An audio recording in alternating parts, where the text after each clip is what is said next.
Okay, so we've got the water filled back up.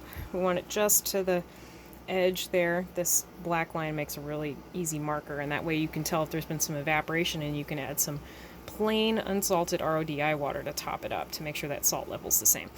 Okay, so what we're going to do now is we're going to reach back here in our third compartment. And I already kind of turned the macroalgae in the second compartment, but it's always good to kind of pick it up, give it a little bit of a spin, put it back in, because it's only getting light on one side back there. If it gets to be too much in that corner, you can always just take some and throw it away. It's going to continue to grow as it feeds off the extra nutrients in the tank. And so if there's too much, you can always just get rid of some. Okay, so we've got this filter sock. So this came with some filter medium.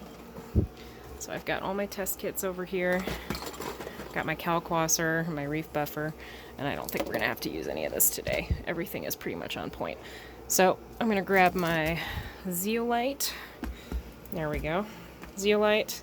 So this absorbs ammonia, which is from decaying detritus, which is part of what happens when living creatures live in a box. And this is carbon. So this makes your tank look super crystal clear.